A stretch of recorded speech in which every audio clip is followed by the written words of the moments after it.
না পাওয়া এই পৃথিবীতে তুমিও আমার অসম্পূর্ণর খাতায় থেকে যাও। পৃথিবীতে কত মানুষ কত কিছু না নিয়েও বেঁচে থাকে। একটা উঠতি বয়সী যুবক হাত পা ছাড়া বেঁচে থাকে, তার স্বপ্নগুলোকে একটা হুইল চেয়ারে আবদ্ধ করে। সেখানে শুধু আমি একজন জলজ্যান্ত মানুষকে হারিয়েছি। হারিয়েছি বললে এক প্রকার ভুল হবে, সে আমার সাথে প্রতারণা করেছে।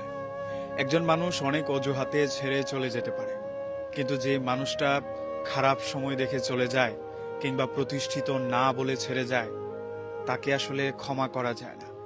তাই আমি মেনে নিয়েছি এই অপ্রাপ্তির সময়, অপ্রাপ্তির পৃথিবীতে একটা শূন্যতা নিয়েই বেঁচে থাকবো। সেটা তোমার শূন্যতা।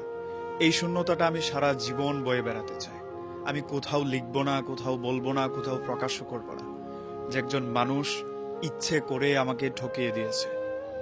তুমি একটা প্রতিষ্ঠিত ছেলে কিংবা প্রতিষ্ঠিত পরিবারের আশায় আমাকে ছেড়ে গিয়েছো, এটা আমি স্পষ্ট বুঝতে পেরেছি তোমার চোখে চেয়ে।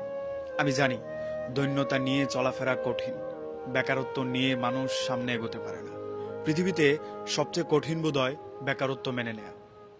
যেই ছেলেটা বেকার, সেও মেনে নিতে চায় না সে বেকার থাকুক। তার চোখের সামনে প্রিয় মানুষের বিদায়, বাবা মার অসুস্থতা, তাদের বৃদ্ধ হতে দেখাটা সত্যিই সুন্দর না। কিন্তু এগুলো নিয়েই আমাদের বেঁচে থাকতে হয়, এগুলো নিয়ে সামনে এগোতে হয়। প্রতিনিয়ত সমাজের অবহেলা অবজ্ঞা সহ্য করেই বেঁচে থাকতে হয়। তবুও কিছু মানুষ থাকে যার কাছে অনায়াসে কান্না করে দেয়া যায়, নিজের কষ্ট প্রকাশ করা যায়, ব্যথাগুলোকে ভাগাভাগি করা যায়। সেই জায়গা থেকেও যখন একজন মানুষ ঠকিয়ে দেয়, সেখানে আর কিছুই বলার থাকে না। তাই আমি আবারও ওয়াদা করছি, এই ঠকানোটা আমি কোথাও প্রকাশ করতে চাই না।